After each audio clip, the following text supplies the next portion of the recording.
name is John Wright, and I was born in 1844 in Letcher County, Kentucky, just off the Gibson branch of Defeated Creek. We lived on the same homestead that my grandpa had settled at the turn of the 18th century. Like Grandpap, my pa was a farmer, raising all our food and using his hands to build anything that the family might need, because it was a land of make it do or do without. Like most folks during those days, we had a large family, and the never-ending work on the farm kept all us young'uns busy, either helping Ma with the chickens and housework, or out in the field with Pa. In school, well, it was mostly an afterthought, since we only went to school about 2 months a year, and we didn't even have any books. So, like all mountain boys back then, whenever I wasn't working around the farm, I spent all my time fishing and hunting, exploring the woods, and learning all I could about the animals. But most of all, you could always find me with my best friend, a horse named Buck that my pa had gave me when I was a young boy. Buck and I rode all over Pine Mountain, chasing rabbits and bobcats. I got to where I could track a deer or any other animal through thick laurels or pasture land alike. It didn't matter where they tried to hide. I began to understand how the animals thought when they were roaming the woods, and I developed an instinct and a knack for predicting their next moves. Folks said I was one of the best riders in the county, but the truth is, horses just seemed to trust me more than most folks. And when I was in the saddle, they were calm and steady, and I talked to them like they understood me. My brothers always said I was crazy for it, but I could see in Buck's eyes that he knew what I meant. I got to where I started doing some trick riding on him. I'd set up a target on a tree, and Buck would run circles around the tree in a full gallop, while I rode Indian style, firing my revolver. I got to where I could hit the bullseye nearly every time. We jumped creeks and rail fences, chased rabbits, and even sometimes in the evening, we'd go up to the old burying ground where Papa and Mama were, and Buck and I would just watch the sunset. Looking back, I wouldn't have wanted to grown up any other way. Life was perfect on our little farm. For me, I'd grown up woods wise and mountain tough, and few could equal my cunningness or my courage to apply it.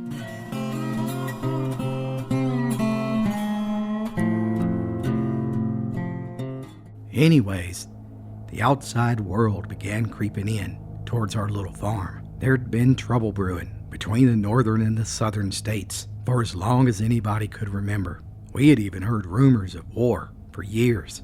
And by 1861, the unthinkable happened, and those rumors became a reality when the war between the states broke out.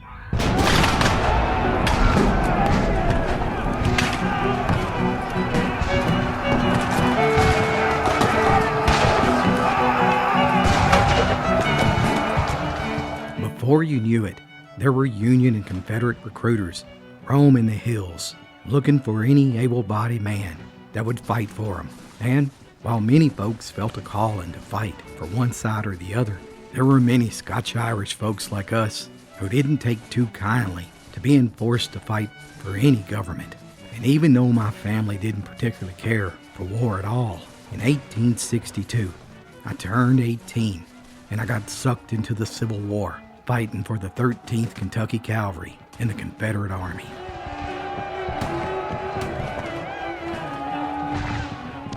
Life changed drastically when the Civil War erupted, sweeping through the hills and valleys of our homeland like a wildfire.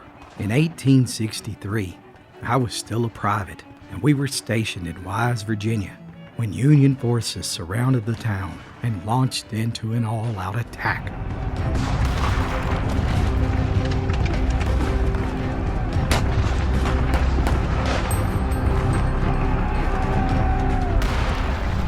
We were badly outnumbered, but we held them off as long as we could. Yet soon we were overrun. There was just too many of them, and we were forced to retreat inside of the county courthouse as a last stand. But it was no use. We were surrounded with soldiers, equipped with torches. We had no choice, either surrender or be burned alive. And as we marched out into the streets, we were forced to lay down our rifles on the ground and surrender. There was this Union captain riding up and down in front of our men, calling us cowards and yellow. And me, I'd never been called that in my life. And truth be known, if I'd been in charge, I don't believe I would have ever surrendered.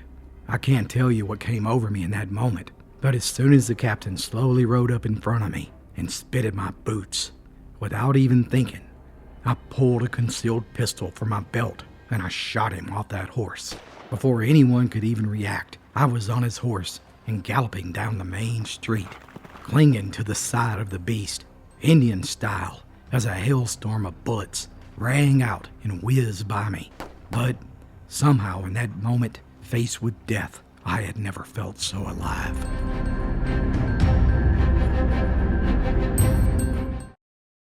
Hey guys, JD Phillips here from the Appalachian Storyteller, and I hope you're enjoying this true story about the life of Devil John Wright. Click the link below to check out my brand new book, which is packed full of stories just like the one you're listening to now. And now, back to the story.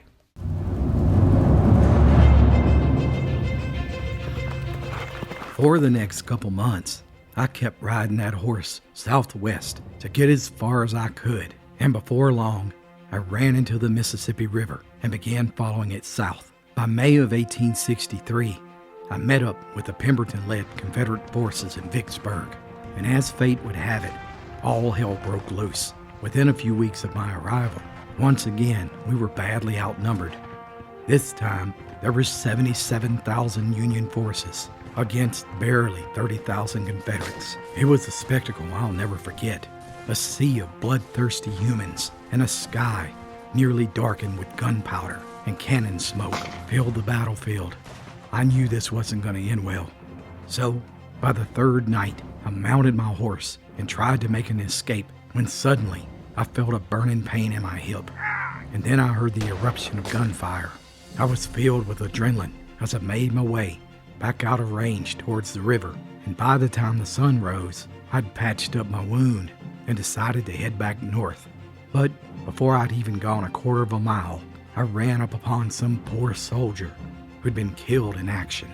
And there I saw he still had a beautiful revolver in his side holster. And well, seeing as he didn't have any more use for it, I relieved him of it and made my way back towards Kentucky.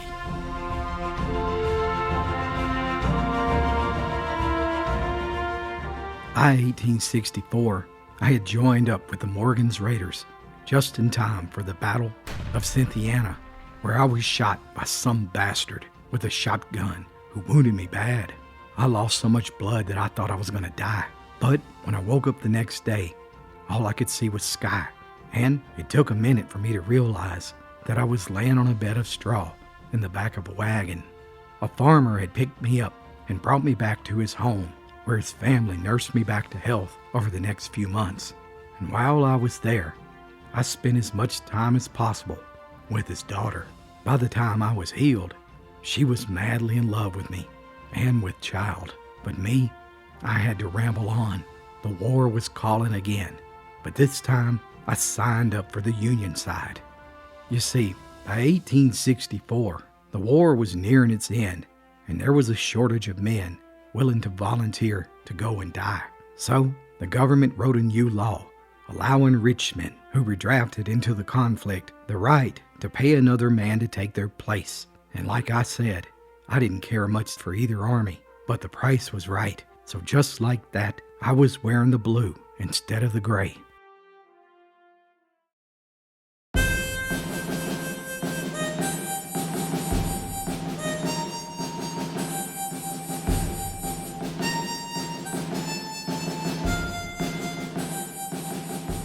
In the days that followed the war between the states, killing just had to be done.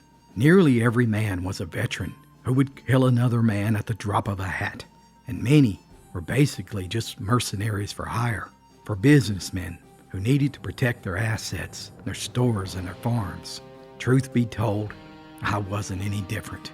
There were too many horse thieves, cutthroats, and robbers, but I never shot until I had to shoot. I always gave a man a chance for his life, and if he wanted to surrender, Well, all right. But if his hand went towards his gun, I was out with mine before he could. And I always got my man. But I tell you, the worst news came to me when I found out that several members of my family had been murdered while I was away during the war. First, my brother and his wife had been killed after their home was burned to the ground, leaving them homeless and hungry. And one night, they stole a piece of cornbread from a wealthy farmer, and when he caught them, he shot and killed them both. And then a group of bushwhackers killed my cousins while they slept in their beds, before stealing everything they owned. When Paul told me about it, he said it was best just to let it go. But in my eyes, that wasn't an option. And the first thing I did, I saddled up my horse and rode 160 miles in 4 days to Virginia to find the man who had killed my brother and his wife. On the 4th day, I found him leaning on a fence, talking to 3 other men. I simply rode up and I asked, "Are you Irvin Hill?" "Well, that's right, I am. What business is it to you, stranger?" And without another word, I pulled my pistol that I had taken off the dead soldier on the banks of the Mississippi River, and I shot him dead. I tipped my hat to the other men who stood there silent, and I rode back to Kentucky, where I rounded up the 3 bushwhackers who had robbed and killed my cousins, and I hung all 3 of them from an oak tree. When the law heard what I had done, they sent a group of men to arrest me, led by the deputy sheriff, and they finally caught up with me on Troublesome Creek. "John Wright, son, you're under arrest for the murder of Irvin Hill." And after the lawman finished speaking, I asked him, "Did you send a warrant for Mr. Hill when he murdered my brother and his wife?" "No, sir, we didn't, but that don't matter. And anyways, you're coming with us." And to me, that logic didn't make a lick of sense. So I replied, "Well, fellas, it looks like we got ourselves a disagreement." Just then, one of the men pulled his and aimed to fire, but in a flash, I shot all 3 of them. And when the smoke cleared, I saw that I had accidentally killed the deputy sheriff's horse. And I tell you, I felt awful about that. So I sent a payment back to the sheriff, along with my apologies for shooting such a fine animal. Speaking of horses, there was a huge shortage of them after the war, and all those that were available would fetch $200 or more, and that was a fortune back in those days. So it was no wonder that horse thieves were everywhere. Outlaws from all over converged on Kentucky, stealing horses and taking them over the state line and selling them in West Virginia. By now, I had gotten a reputation as a man who wasn't afeared of working on either side of the law if the money was right. I'd worked with the coal companies to get folks to sell their land to them, and I'd worked with the miners during armed rebellions against those same coal companies, fighting for better wages. Once, I even rode to New York City to recover money for a farmer who was ripped off by one of those coal companies. Not that I ever gave him his money back, since I kept it for myself, but at least that farmer had the satisfaction of knowing that his money wasn't a laying in that coal man's pocket. I was literally for hire for anyone for the right price. And what little time I wasn't spending fighting for my own brand of justice, I was spending with the ladies. You see, I'd become quite the ladies' man, standing 6'1", with shiny black hair, a quick smile, and a smooth talker. I had no problem with the ladies, or for that matter, making babies. Married, engaged, or single, I loved them all. I once had a warrant for my arrest for dating a married woman, and once I was dating 2 sisters at the same time who both happened to give me beautiful sons. Heck, I already had a passel of young'uns, 14 of them by the time I was 22. That's right, I was a lover and a fighter.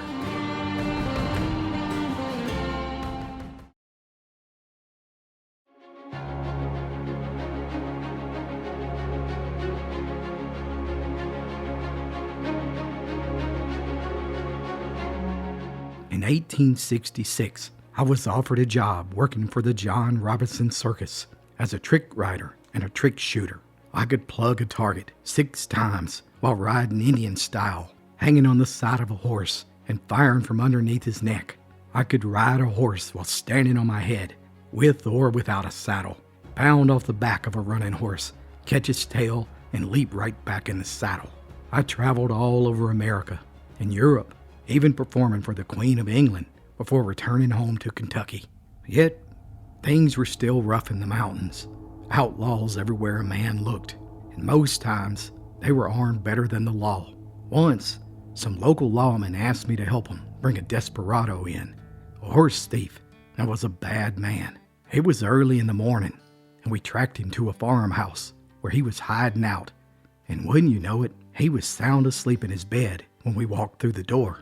But he woke up in a foul mood and pulled a pistol from under his pillow and opened fire, killing both lawmen and whizzing a bullet by my ear that exploded and splintered the door next to me. And for that, I shot him dead.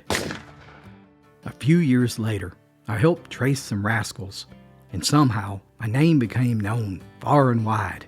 And Pinkerton Detective Agency offered me a job in Virginia. I worked for them for some time, catching outlaws and thieves, but they treated me dirty. You see, they always put me on the meanest, hardest cases there was. And once I got my man, the agency would try to keep all the reward money. But I was nobody's fool. So I offered my resignation, and they refused. So I politely pulled my pistol and pointed it at the back of the boss's head. And suddenly, he seemed tickled to let me go. But right away, I was offered a job working for the Baldwin Felts Detective Agency in Charleston, West Virginia. Once, I went with 2 county officers to catch a horse thief. And you better believe this dude was a bad man. We looked for him for weeks, when one day we found him in broad daylight at a shoe shop. Seeing our opportunity to arrest him, the officers with me suddenly got a bad case of weak knees, and they left me by myself to face the outlaw. But I went in anyhow. There he was, stooped over a bench with his gun next to him. But I didn't want him to know that I was with the law, so I kept my gun in my pocket. Yet, as soon as he realized I was there to arrest him, he grabbed his gun, shooting at me twice. But luckily, he missed. It all happened so fast, I didn't have time to pull the pistol out of my pants. So, I just shot him right through my pocket, blowing a hole in my jeans and his chest at the same time.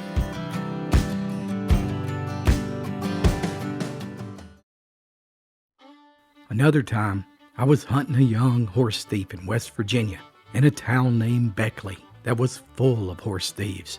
Heck, I even disguised myself as a horse thief just to fit in. I ended up staying at a boarding house with an old man, hoping I would learn the whereabouts of the wanted man. But after several weeks, I hadn't learned a single thing.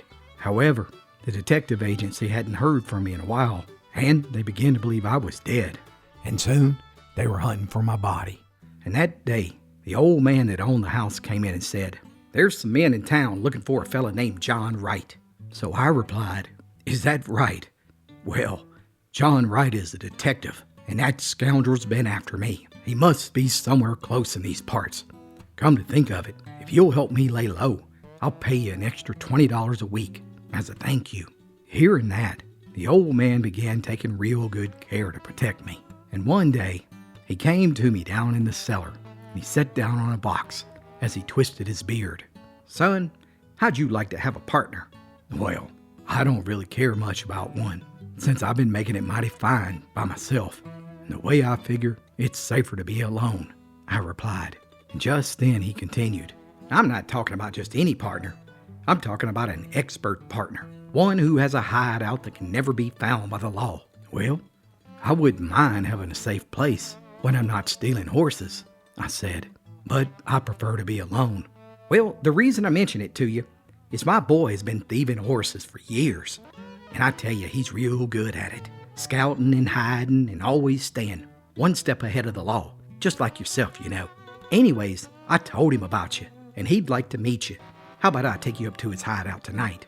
And to that I replied, "Well, that's mighty kind of you."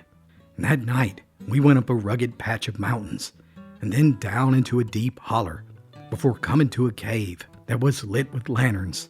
There, sitting at a bench, was a young stalwart fella, making harnesses, and there beside him was a revolver. He stood to welcome me, then he sat back down and continued his work. Anyhow, the old man just left me there, and and he would drop by every night to bring us food. Now, I knew that this was the man I was hunting, but he was a cunning fella, and I never had a single chance to get the drop on him, since he always had his gun with him. And after a few days, I couldn't take being cooped up in that cave all day, so I started taking hunting trips in the mountains around it. Usually, I'd bring back a few squirrels or a rabbit, and we would roast them over the campfire. One day, I came in with a batch of squirrels, and I found the thief at his bench, oiling up his gun, which just happened to be empty. The time was right, so I jerked my gun from its holster and I said, "You're under arrest." But that bastard threw his gun at me and hit me in the face. And before I knew it, he was all over me, fists flying and boots a-kicking. And I tell you, we fought all over that cave for 3/4 of an hour, fighting over my gun, when finally I was able to shove that rascal off of me, and I put that barrel right on his temple. Suddenly, he calmed down just long enough for me to handcuff him, and to that he replied, "You old devil, you ain't nothing but a devil."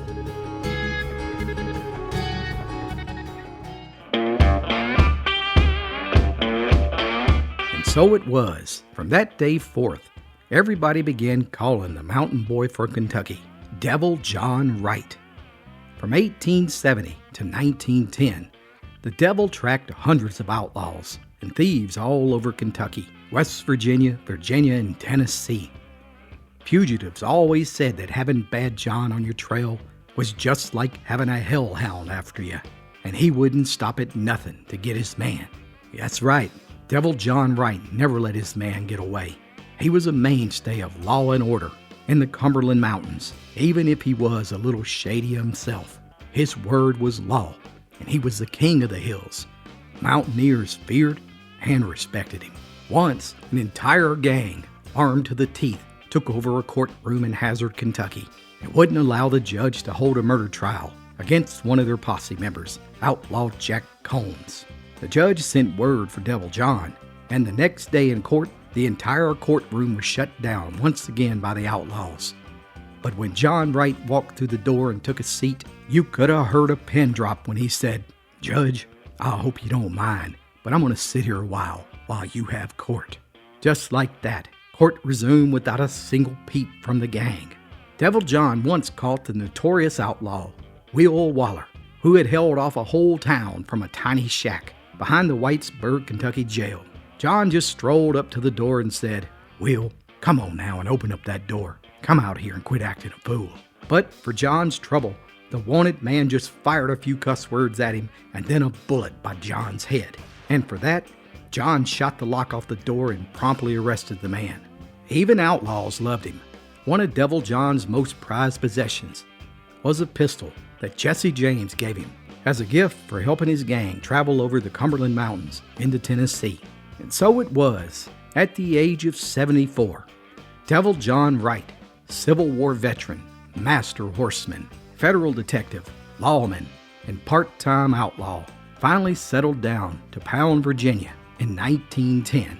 He had killed 28 outlaws in the line of duty and fathered 27 children in his spare time. He always said his one regret was that he didn't bring in as many souls into this world as he took out. John Wright was immortalized in the best-selling book of 1908, Trail of the Lonesome Pine, by John Fox. The main character of the book, Devil Judd, is based on the real-life character of Devil John Wright. Even in his old age, John never stopped riding horses. It was said that when he was in his 80s, he was still as active as a man in his 30s. Heck, he was even made deputy sheriff in Wise County, Virginia, when he was 86 years old.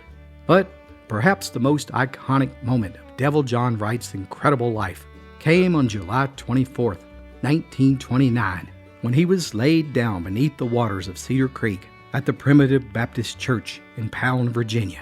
Nearly 2,000 people came from all over to witness the historic event, including several of John's enemies, to see if they could finally breathe a sigh of relief.